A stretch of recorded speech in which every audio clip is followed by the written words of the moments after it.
안녕하십니까 시청자 여러분. 오늘도 이렇게 영상을 통해 만나 뵙게 되어 무척이나 반갑습니다. 지난번에는 태양광 발전 사업이 꾸준한 고정 수입을 창출하는 데 높은 매력이 있다는 주제로 일부 영상을 제작해 보았고요. 오늘은 영상 2부로 실질적으로 얼마나 수익을 얻을 수 있는지에 대해 좀 더 자세한 분석을 통해 알아보도록 하겠습니다. 본격적으로 수익을 분석하기 전에 태양광 발전 사업의 사업 구조를 먼저 이해하여야 발전 수익에 대한 분석이 가능하기 때문에 어떻게 수익을 낼 수 있는 사업 모델인지를 먼저 알려드리도록 하겠습니다. 태양광 발전 사업의 매출과 수익 구조는 크게 두 가지 사업 영역에서 발생이 됩니다. 첫 번째가 S&P라고 하는 것이고 두 번째가 REC라고 하는 것입니다. 용어가 생소할 것 같은데요. 이제 쉽게 이야기하면 S&P는 태양광 발전을 통해 생산된 전기를 한국전력에 판매해서 매출이 발생이 되는 것이고요. REC는 쉽게 이야기해서 정부에서 태양광 발전 사업자에게 일정 부분 보조금을 주는 것이라고 생각하면 보다 이해가 빠를 것 같습니다. 그럼 이렇게 두 가지 사업 영역이 주된 매출 원인으로 수익이 발생이 되는데 각각의 것을 보다 자세히 알아보도록 하겠습니다. S&P를 먼저 설명드리도록 하겠습니다. S&P는 System Marginal Price의 이제 약자로 우리나라 말로 해석하면 이제 개통 한계 가격이라고 불리는데 이 용어가 너무 어려우니까 용어에 너무 집착하지 마시고요. 그냥 가볍게 무시하고 제가 쉽게 설명을 드리겠습니다. 한국전력은 엄밀히 말해서 전기를 만드는 회사가 아닙니다. 한국전력은 전기를 일반 가정과 기업에 판매를 하는 회사이지 직접 전기를 생산하지는 않습니다. 다만 한국전력에서 이제 지분을 가지고 있는 국내의 발전 자회사들이 전기를 생산하면 이것을 한국전력이 구매를 하고 적당한 이익을 얹어서 일반 가정과 기업에 전기를 판매하며 전기 판매 사업을 진행하고 있는 것입니다. 원자력을 포함한 국내 발전 사업자들은 전기를 생산하기 위한 원료의 소스가 저마다 이제 다르지만 전기를 생산하여 한전에 판매를 할 때 이제 국가에서 가격을 아주 복잡한 셈법으로 이제 기준을 정해 주었습니다. 이 기준에 정해진 전기 가격이 한전에서 발전사로부터 매입하는 가격이 되겠고 발전사는 한전에 판매하는 가격이 되는 것인데 바로 이 가격이 S&P, 다시 말해 개통 한계 가격이라고 말하는 것입니다. 대부분의 발전사들이 발전을 하기 위해 이제 환경 등 문제로 이제 최근 LNG를 많이 사용을 하고 있습니다. 그래서 그 S&P 가격은 이 LNG 가격에 6개월 정도 이제 후행 연동을 하게끔 설계가 되어 있습니다. 재미있는 사실이 이 LNG 가격은 유가에 굉장히 큰 영향을 받는다는 것이지요. 왜냐하면 유가가 오르면 그 LNG 수요가 많아져서 LNG 가격이 이제 오르게 됩니다. 반대로 유가가 낮아지게 되면 역시 수요가 줄어들게 되어 이제 LNG 가격도 일반적으로 하락을 하게 되는 것입니다. 결론은 S&P는 태양광 발전 사업자가 한국전력에 판매하는 생산된 전기의 기준 가격이라고 이해하시면 되겠습니다. 그리고 이 가격은 LNG 가격에 연동하고 있어 매일 바뀌고 있다는 것이고, 그리고 이 LNG 가격은 이제 유가가 직접적으로 영향을 받아 연동하는 것도 특이할 만한 점이 되겠습니다. 그 S&P에 대해서 이제 이야기를 했는데요. 다음 그 REC에 대한 이야기로 넘어가겠습니다. REC는 그 Renewable Energy 그 Certificate의 약자로 우리나라 말로 하면 이제 신재생 에너지 이제 인증서입니다. 이것이 뭐냐면은 태양광이나 풍력 등 신재생 에너지로 전기를 발전하게 되면 발전하는 전기의 양만큼 정부에서 신재생 에너지를 가지고 전기를 생산했다는 인증서를 발급해 줍니다. 매우 간단합니다. 그런데 이제 이게 왜 중요하냐면 우리나라뿐 아니라 전 세계가 지금 이제 탄소 절감을 위한 그린 에너지로의 전환에 매우 많은 이제 관심과 정책적 지원과 제도를 정비를 하고 있는데요. 특히 독일 같은 경우는 가장 선도적으로 이제 그린 에너지의 전환에 있어서 가장 그 앞선 위치에 지금 서 있다고 이제 할 수 있겠습니다. 그런데 이제 그린 에너지로의 이제 전환은 당연한 당면 과제이고 나아갈 방향은 맞지만 문제는 여기에 있습니다. 이러한 청정 에너지를 만드는 일은 일반 화석 연료를 가지고 만드는 비용 대비 너무 비효율적인 측면이 크다고 할 수 있겠습니다. 특히 투자 비용이 높은 반면 수익성이 악화되는 악순환을 겪게 될 수밖에 없는 사업의 비효율성 때문에 이제 가야 하는 방향성은 맞지만 시장에서 큰 수요가 없기 때문에 이제 민간 부분에서 생각해 볼 때 절대 사업을 해서는 안 되는 것이죠. 그래서 이것을 개선하기 위해 마련한 것이 바로 이 REC입니다. REC가 신재생 에너지 인증서라고 이제 앞서 설명을 드렸는데요. 이 REC를 이해하기 위해서는 RPS라는 것을 먼저 알아야 하겠습니다. 먼저 RPS는 Renewable 이제 Portfolio Standard라는 말의 앞자인데, 이것도 좀 용어가 너무 어려운데 우리나라 말로 풀면 이제 신재생 에너지 이제 공급 의무화 제도라고 이제 표현이 됩니다. 제가 이제 쉽게 설명을 드리자면요, 이제 정부에서 신재생 에너지 이제 보급을 위한 촉진 정책이라고 생각하시면 되겠습니다. 앞서 이야기했지만 신재생 에너지를 보급시키기 위해서 이제 많은 사람들이 신재생 에너지 관련 사업에 투자를 해야 하는데 이게 이제 워낙 비효율적인 측면이 강하기 때문에 수익이 나질 않는다면 그 어떤 누구도 사업을 꺼려할 수밖에 없을 것입니다. 정부 입장에서는 신재생 에너지 분야를 계속해서 확장해 나가야 하는데 막상 이러한 사업에 참여자가 없다면 매우 난감할 수밖에 없을 것입니다. 그렇기 때문에 정부에서는 수익성이 좋지 않지만 미래에 꼭 필요한 신재생 에너지 산업을 육성하기 위해서는 어느 정도 손실이나 투자에 있어서 사업성이 안 되는 부분을 일부 보전을 해주지 않으면 안 되는 것이지요. 결론은 이렇게 신재생 에너지 사업에 있어서 사업자들에게 일정 부분 손실을 만회해주기 위한 국가 정책이 바로 RPS라는 제도입니다. 이 RPS라는 제도를 통해 일반 사업자는 손실 부분을 보전받을 수 있고 국가는 좀 더 미래의 신재생 에너지 산업을 더욱 성장시키려는 윈윈 이 전략이라고 말할 수 있겠습니다.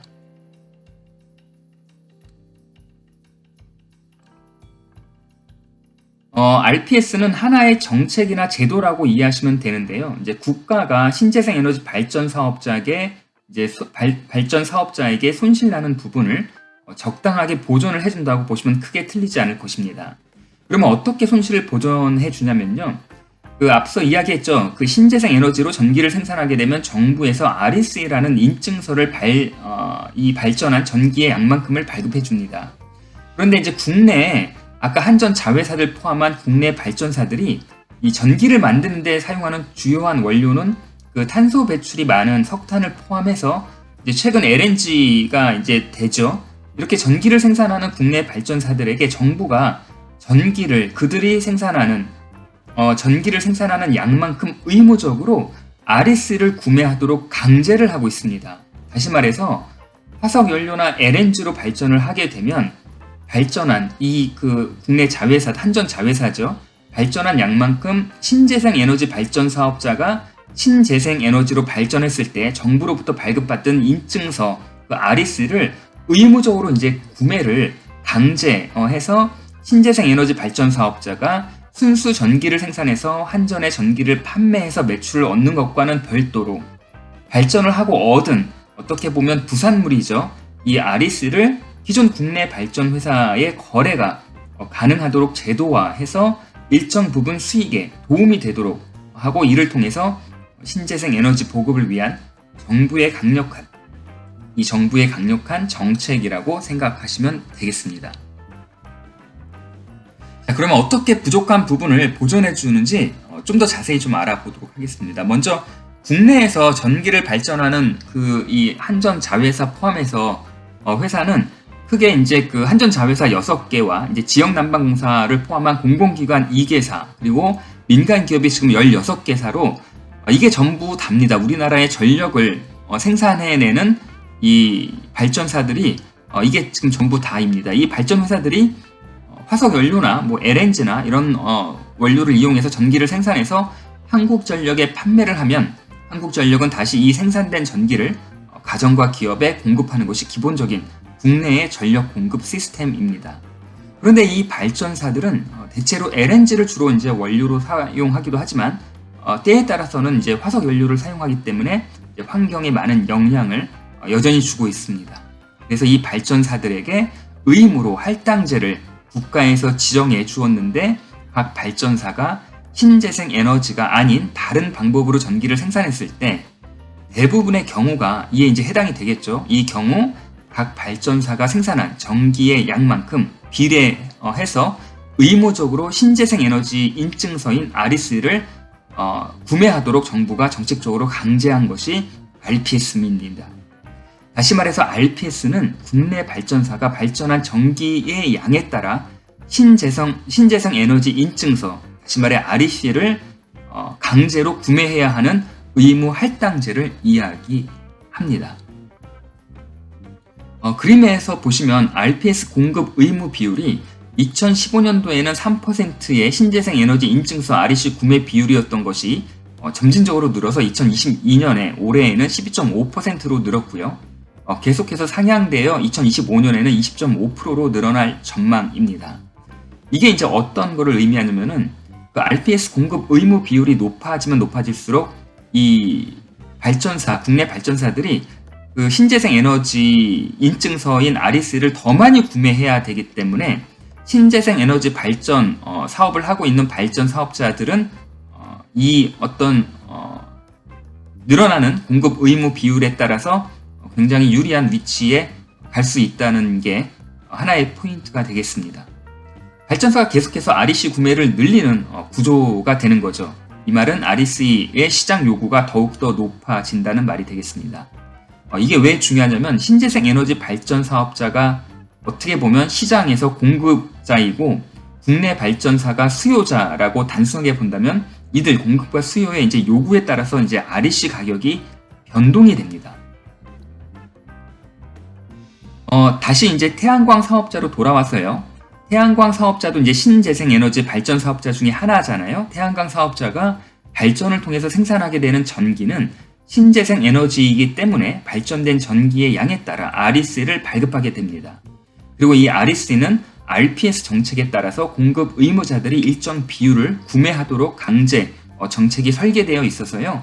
이렇게 이제 그림에서 보는 바와 같이 일주일에 2번 화요일과 목요일 전력시장에서 현물 시장 거래를 진행해서 태양광 발전 사업자와 전기 발전 기업들인 공급 의무자 간의 REC 거래가 주식 거래처럼 거래가 되고 있다는 사실입니다. 이때 체결되는 가격은 주식시장과 동일한 개념으로 사고 파는 사람들에 의해서 체결 가격이 결정이 됩니다. 그렇기 때문에 앞서 이야기한 대로 공급과 수요의 필요에 따라서 체결되는 가격의 변동성이 발생할 수밖에 없으며 이러한 변동성은 장기적으로 정부에서 결정하는 공급 의무 비율에 따라 변동될 가능성이 더욱 크다고 할 수 있겠습니다. 그렇다면 장기적인 측면에서 REC의 현물 가격 추이를 단연간 알아보도록 하겠습니다. 2015년부터 REC 가격의 어떤 그 변동성 추이를 보면요. REC의 한 개의 거래 가격이 2015년 약 9만원 정도 하다가 이것이 2016년에는 약 16만원까지 올라간 이후에 서서히 내려오더니 최근 2020년에는 29,000원대까지 떨어졌고 2020년 올해 들어서면서 약 5만원 정도로 조금 상승하는 추세로 이 분석이 됩니다. 마치 어떤 한 기업의 주가를 단연간 그려놓은 것 같은 착각이 들 정도로 REC 현물 거래는 주식 거래와 거의 유사한 패턴이라고 할 수 있겠습니다. 그렇다면 이 그림에서 알 수 있겠지만 태양광 발전을 통해 얻은 REC가 연간 평균 한 160개 정도가 되는데요. 이게 이제 태양광 발전을 통해 전기 생산량만큼 이제 정부가 신재생 에너지 인증서를 주는데 이게 개수가 160개 정도가 됩니다. 연간 평균이. 근데 이제 발전량이 비례하기 때문에 그래프 이제 보시면 4월, 5월이 약 20개 정도로 가장 많은 REC 발급이 이루어지고요. 겨울철인 11월, 12월 그리고 1월 REC 발급량이 가장 낮은 것을 볼 수가 있겠습니다. 연평균 REC 발급량을 160개라고 가정한다면 체결 가격이 16만원일 경우에는 연간 2,500만원의 매출이 전기 판매한 매출과는 전혀 별개로 부가적으로 발생을 하는 것인데요. 이것이 만약 3만원까지 떨어졌다고 하면 2,500만원의 수익이 480만원으로 약 5배의 수익 차이가 발생이 될 정도로 변동성이 주식보다 더 크게 느껴질 정도로 예측이 사실 어렵다고 할 수 있겠습니다. 하지만 REC는 발급받은 이후로 3년 동안 거래를 할 수 있기 때문에 사업자의 필요에 따라 가격을 조금 지켜보면서 이제 거래를 할 수 있다는 것 또한 장점이 아닐까 생각해 봅니다. 그렇다면 태양광 발전에 있어서 가장 중요한 전기 발전량을 실제 데이터를 가지고 분석을 한번 해보았습니다. 3개년 동안 매월 발전된 전기를 막대 그래프로 표시하였고 평균값을 선 그래프로 구분하였습니다. 너무나 당연한 이야기겠지만 또 앞서도 얘기했지만 태양이 뜨는 시간이 갈수록 발전량이 더 많이 나올 수밖에 없는데요. 이제 보시면 매년 4월에 발전량이 가장 많았고 이어서 3월과 4월 그리고 11월, 12월, 1월의 발전량이 가장 좋지를 않았습니다. 자, 그럼 태양광 발전 사업에 있어서 가장 기본이 되는 전기 매출에 대한 것을 알아보도록 하겠습니다. REC는 이 발전량에 비례해서 정부에서 인증서를 발급받으면 3년 동안 이거를 갖다가 거래를 할 수가 있기 때문에 유리한 어떤 가격이 오면은 거래를 하면 되는데 전기가 생산되면은 이거는 자동으로 한국전력에 배송이 되기 때문에 이게 이제 월별 한국전력에서 전기 생산한 양과 S&P 가격이 이게 매월 이제 업데이트가 돼가지고 매출이 자동으로 일어나게 돼 있습니다. 그래서 이 전기 매출에 대한 것을 좀 더 알아보도록 하겠습니다. 태양광을 통해서 만들어진 전기는 아까도 얘기했지만 실시간으로 이제 전봇대를 통해 이제 한국적으로 즉시 이제 배전이 됩니다. 그리고 나서 한 달 기준으로 생산해서 배전한 전기의 양을 확인하여 매출을 일으키는데요. 이때 기준이 되는 판매 가격이 S&P라고 이제 앞서 제가 열심히 설명을 드렸죠. LNG 가격이 이제 6개월 정도 후행한다고 이야기를 드렸는데 이 S&P의 단연간 가격 추이를 지금 그래프에 살펴보도록 하겠습니다. 제가 태양광 발전을 시작한 2019년 12월에는 약 80원 정도 하였습니다. 그런데 이것이 2020년 11월에 약 50원까지 떨어지다가 2021년 코로나로 인한 원자재 급등과 함께 우크라이나 현재 전쟁 등이 맞물려서 굉장히 큰 폭의 상승을 기록하며 2020년 4월 현재 기준으로 50원 하던 전기 그 S&P 가격이 약 200원까지 4배가 폭등한 상태입니다. 지금 한국전력이 가정이나 기업의 그 전기 판매 가격을 못 올리잖아요. 근데 전기 매입 가격은 이렇게 과거에 비해 4배가 폭등을 했기 때문에 한국전력이 지금 수십조 적자를 낼 수밖에 없는 지금 상황이 되는 겁니다. 전기를 생산해내는 것은 그 예전이나 지금이나 비용이 동일하죠. 태양광 발전 입장에서 보면. 근데 생산하는 전기의 발전량도 뭐 약간의 차이는 있지만 전반적으로 비슷합니다. 발전량을 기록할 수밖에 없는데 비슷한 발전량을 매년 기록할 수밖에 없는데 이렇게 판매 가격이 출렁거리고 폭등함으로써 매출 증가세가 굉장히 빠르게 지금 증가하고 있다는 게 굉장히 이제 하나의 제가 이제 말씀드리고 싶은 주요한 포인트라고 이야기 드리겠습니다. 이제 그림을 보시면 3개년 동안 매월 이제 매출에 대한 그래프를 막대로 이제 표현을 하였고요. 역시 그리고 평균 월 매출을 선으로 이제 그려 보았습니다. 보시면 이제 노란색이 2022년 매출인데요. 지금 1, 2, 3월이죠. 이 전기 판매 매출이 한 달에 약 200만 원을 넘게 매출을 일으켰습니다. REC는 별도의 매출이고요. 순수하게 전기 판매한 게 이게 이제 그 50원 하던 전기 판매 S&P 가격이 200원으로 오르는 바람에 월 매출이 한 200만 원 정도의 매출을 2022년 현재 계속해서 좀 매출을 일으키고 있고 이러한 기조는 앞으로 당분간 조금 유지가 될 것으로 저는 좀 전망을 해봅니다. 전기 판매한 매출만 월 200만 원이 넘는다고 하면 제가 이 영상에서 가장 강조하고 싶은 꾸준하면서도 안정적인 매출을 어떠한 노동력 없이 만드는데 이것보다 더 좋은 것이 있을까 이렇게 저는 좀 생각을 해봅니다.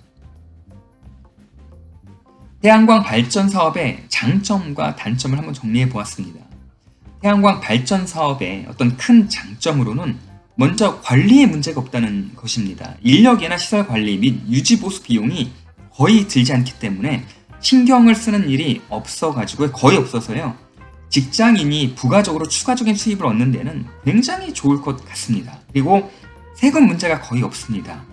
태양광 발전 사업자는 연간 매출 3,600원 이하, 3,600만 원 이하일 경우에는 90%까지 매입을 인정해 주기 때문에 종합소득세를 내야 하는 5월에 굉장히 유리합니다. 근데 그 반대로 위험 요인도 덜어 있습니다. 먼저 유가의 등락에 따라 S&P의 변동성이 크다는 것 이미 말씀드렸죠. 이것은 바로 매출과 직접 연결이 되기 때문에 불확실성이 늘 내재한다는 것입니다. 그리고 마찬가지로 주요 매출원 중에 하나인 그 REC 이 가격 또한 정부의 공급 의무 비율의 조정 등으로 정책의 변동성에 따라 이 REC 가격의 변동성이 크다고 할 수 있어서 매출에 대한 변동성에 직접 영향을 주어 이제 불확실성이 상존하고 있는 것 또한 사실로 받아들여야 될 것 같습니다.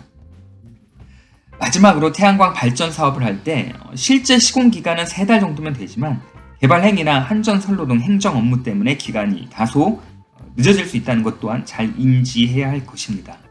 물론 개발 행위 같은 업무가 평균적으로 계획했던 것보다 늘어지는 경향이 있기는 하지만요. 개발업체가 이야기하는 부분이 여러 이유로 다소 늦어질 수 있다는 점도 꼭 기억을 해 주셨으면 좋을 것 같습니다.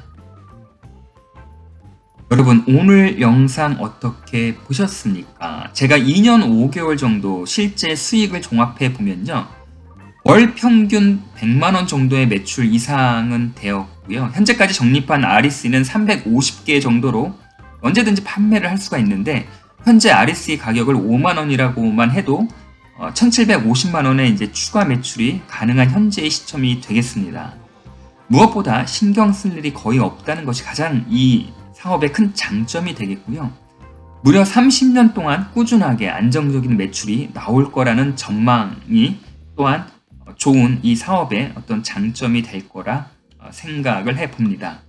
만약 투자 성향이 보수적 성향이 강하시다면 태양광 발전 사업 같은 투자에도 한번 관심 있게 공부를 해보시는 것도 좋을 것 같고요. 주식하고는 조금 성격이 다른 투자 방법에 대해서 오늘 영상을 만들어 보았는데 새로운 세계를 간접적이나마 경험을 해보셨을 거라 기대를 해보고요. 끝까지 오늘도 영상을 시청해 주셔서 너무 감사드리고 저는 다음번 영상으로 다시 찾아뵙도록 하겠습니다.